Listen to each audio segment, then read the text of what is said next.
Yeah, this message is for the women out there. Um,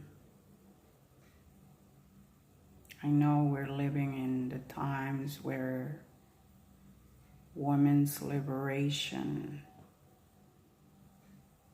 is on the highest level. There's a lot of feminism, and women have, maybe without even noticing or without even, or being just complying with society's demands and economic demands,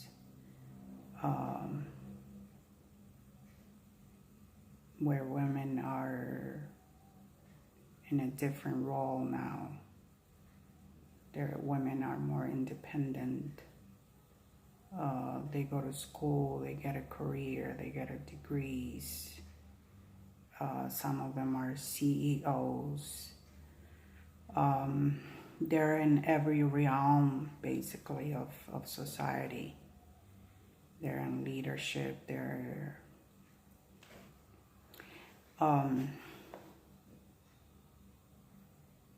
They can do a lot of things. That's great. That's great that women's are able to do many things.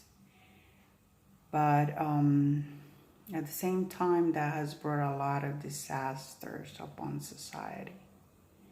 Disasters meaning women no longer want to get married, no longer want to have children, no longer want to be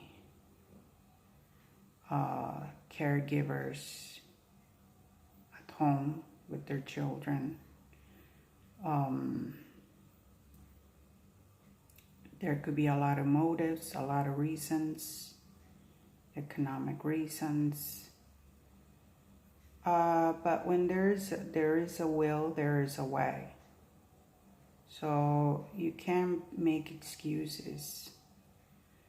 Now, if you can handle, like many women do nowadays, they work outside the home, they take care of their children.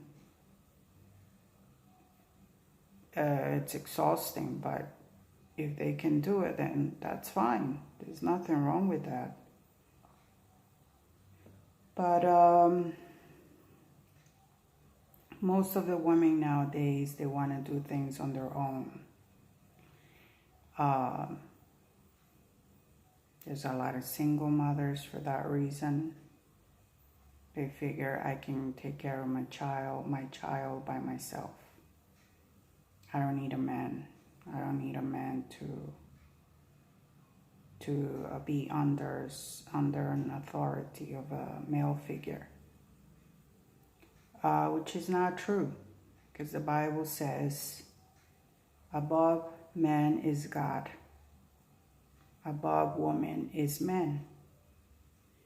It could be any male figure in your household. It could be a brother. If your father's not there, it could be a brother.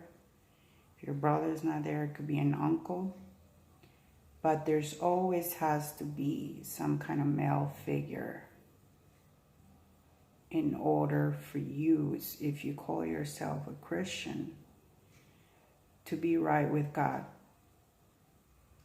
It's a command. It's in the Word. It works.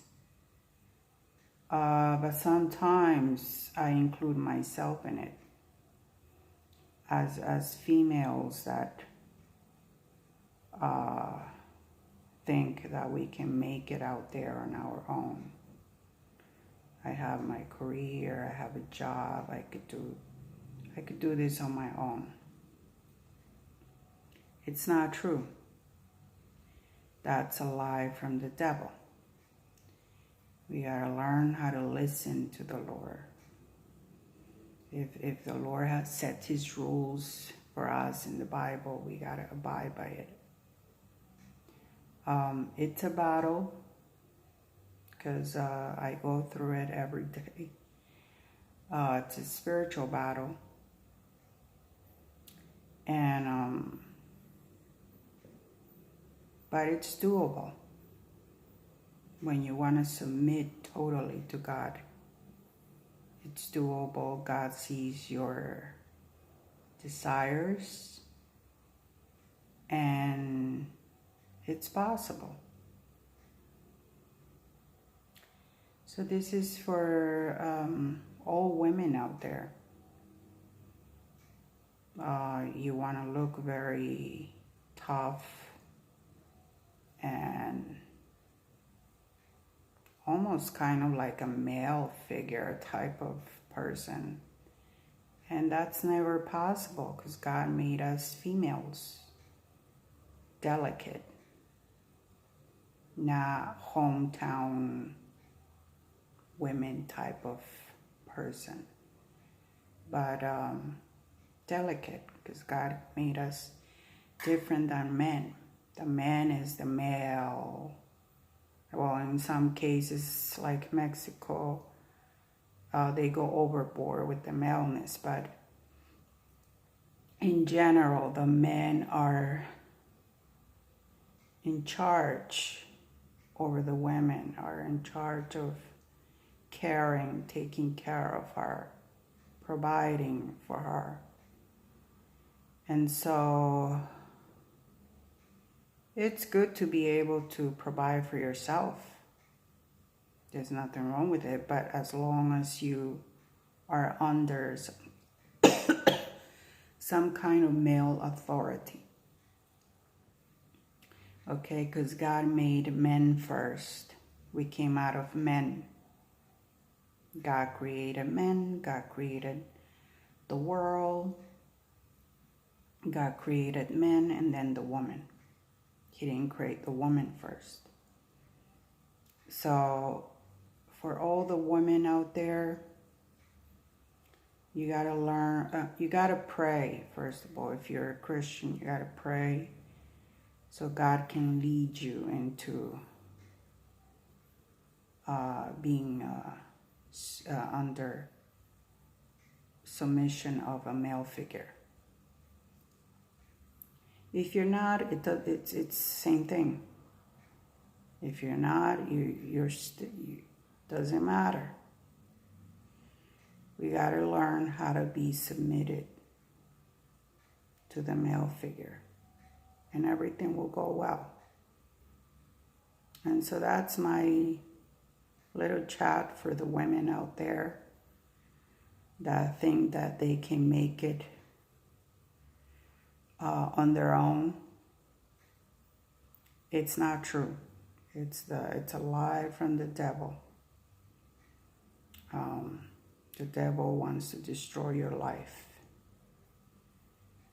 So make changes in your life. Make changes. I know there's a lot of women. That's another topic of itself. That because they think they can do it on their own, they get into a lot of trouble. They get promiscuous. They have relationships outside marriage. They get pregnant, and then they abort their babies.